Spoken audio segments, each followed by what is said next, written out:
Eu sou a Bruna e atualmente trabalho na assessoria ambiental da Agência das Bacias PCJ. E estou aqui hoje para apresentar o artigo intitulado Panorama dos investimentos em infraestrutura natural para a proteção de mananciais nas bacias PCJ, juntamente com a minha orientadora e diretora. Para começar, os comitês das bacias PCJ historicamente aplicaram seus recursos financeiros em projetos e obras de saneamento urbano e controle de perdas, considerados como infraestrutura cinza, e, enquadrados nos programas de duração continuada, PDCs, PDC 3 e 5. Em 2015, os comitês PCJ aprovaram a Política de Recuperação, Conservação e Proteção de Mananciais. E, com o advento dessa política, os comitês passaram a ter procedimentos operacionais para a aplicação dos recursos financeiros em soluções baseadas na natureza, SBN, especificamente em infraestrutura natural, classificado como PDC4. Assim, os objetivos desse trabalho são levantar os investimentos realizados no PDC4, incluindo PDC3 e 5, no período específico de estudo, elaborar o panorama dos investimentos em infraestrutura natural com recursos da cobrança PCJ Federal e FEIDRO, caracterizar o instrumento de gestão política de mananciais e os empreendimentos relacionados. Assim, o estudo visa analisar quantitativamente os investimentos em infraestrutura natural para alavancar ações de proteção de mananciais nas bacias PCJ. Como fundamentação teórica, temos que as SBN configuram-se em soluções inspiradas e apoiadas pela natureza, que usam processos naturais com o objetivo de contribuir com a melhoria da gestão hídrica. Assim, nas bacias PCJ, as SBN têm sido introduzidas em projetos de adequação ambiental, de propriedades rurais e em ações relacionadas ao pagamento por serviços ambientais, PSA, por meio da política de mananciais.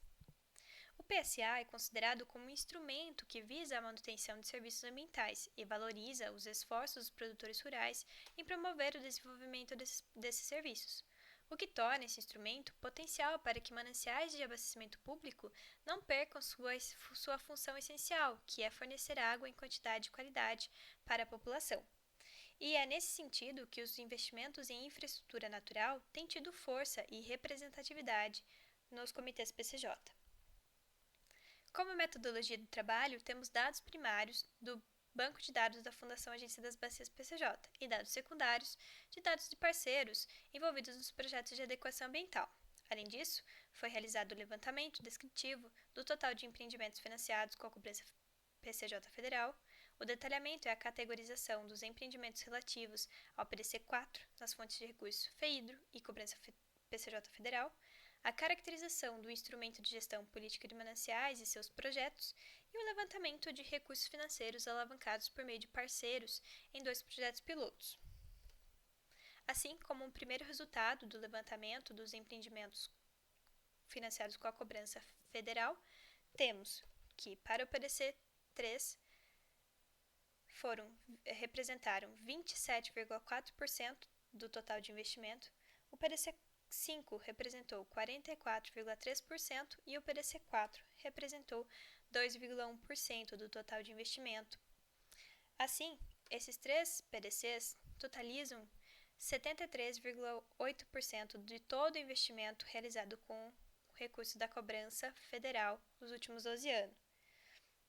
Para um melhor detalhamento, temos que para o PDC 4 foram investidos mais de 4 milhões de reais, enquanto que para o PDC 3 mais de 57 milhões e para o PDC 5 mais de 93 milhões.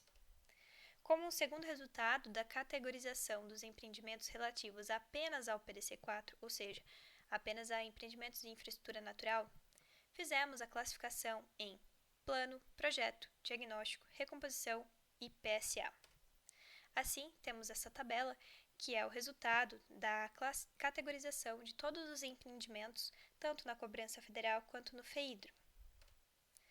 Com isso, temos que 16 empreendimentos foram financiados com recursos do FEIDRO no período de 98 a 2011, totalizando mais de 2 milhões de reais. Enquanto que tivemos 14 empreendimentos financiados com recursos da cobrança federal de 2007 a 2019, com um montante superior a 4 milhões de reais. Isso representa um montante 188% superior aos investimentos que foram feitos com recurso FEIDRO à época. Esse aumento de recursos financeiros em infraestrutura natural foi possível devido à introdução de um novo instrumento de gestão, que trouxe uma nova forma de priorizar a aplicação de recursos financeiros na temática de soluções baseadas na natureza e proteção de mananciais.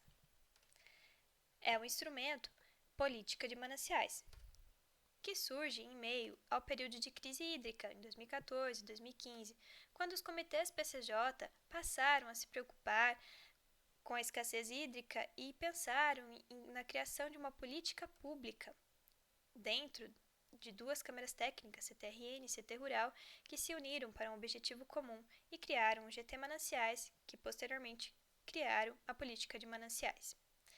A Política de Mananciais traz instrumentos e diretrizes para a recuperação, proteção e conservação de mananciais, priorizando microbacias para abastecimento público local.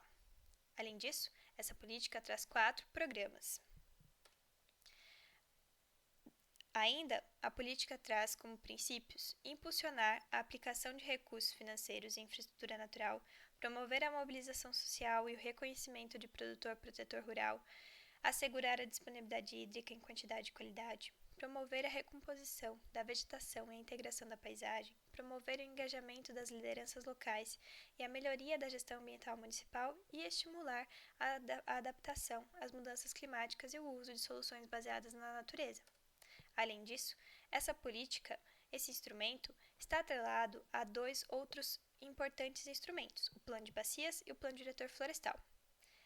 Com isso, a política traz dentro de seus 2 programas estruturantes objetos passíveis de financiamento, por meio do Programa 1, onde é possível financiar o planejamento ambiental por meio de projetos integrais de propriedade, PIP, e o Programa 2, que possui 3 objetos passíveis de financiamento, o incentivo econômico, o reflorestamento e ações de monitoramento por meio de Unidade Coordenadora de Execução, UCE. Assim, a política é considerada como um instrumento de gestão que impulsiona a aplicação dos recursos financeiros em empreendimentos do PDC4. Além disso, desde sua criação, a política já financiou projetos integrais de propriedade no âmbito do seu Programa 1 em 4 municípios. E, a partir de 2018, foi possível a criação de editais de seleção, onde novos municípios puderam ser contemplados com novos projetos, tanto do Programa 1 quanto do Programa 2. É importante destacar aqui o instrumento da política de mananciais chamado Unidade Gestora do Projeto, UGP, que tem papel fundamental para o sucesso dos projetos de adequação ambiental nos municípios. Além disso, é importante destacar a importância e o fortalecimento de parcerias. As parcerias são importantes para a conclusão das intervenções necessárias à propriedade rural para que ela atinja a sua adequação ambiental por completo. Há necessidade de parceiros para financiamento de ações e conservação do solo e saneamento rural. E, por fim, chegamos a um panorama geral dos investimentos em infraestrutura natural, PDC4, onde tivemos mais de 6 milhões de reais advindos da cobrança federal para essa temática, dos quais 52% foram deliberados no último ano, por meio dos editais da política de mananciais e que serão investidos nos próximos anos. Esses recursos representam 2,86 vezes mais em comparação com aqueles investidos com a fonte FEIDRO no passado. Ainda se comparado ao total de investimentos realizados em infraestrutura natural desde 98, os empreendimentos deliberados através dos 2 editais da política representam 25% de todos os investimentos objetos desse estudo. Dessa forma, concluímos que os investimentos em infraestrutura natural nos comitês PCJ receberam um novo olhar nos últimos anos. O presente artigo trouxe um panorama geral e histórico da aplicação desses recursos em meio aos PDCs 3, 4 e 5. Os resultados mostraram que, embora os investimentos em infraestrutura natural sejam baixos quando comparados com a infraestrutura cinza, o desenvolvimento de projetos pilotos por meio da política de mananciais alavancará maior equidade entre eles ao longo do tempo. Ressalta-se que as infraestruturas naturais são complementares às infraestruturas cinzas e não competitivas, portanto, deve ser dada devida atenção para ambas. Verificou-se também o papel das lideranças locais e os atores estratégicos dos projetos de adequação ambiental por meio da UGP local, que demonstram força e engajamento sobre as questões ambientais do município. E como sugestão para futuros trabalhos, seria interessante a avaliação do componente socioambiental por meio de percepção do produtor rural, que é a peça fundamental para que qualquer projeto de adequação ambiental aconteça. E assim eu concluo, agradeço e fico à disposição. Muito obrigada!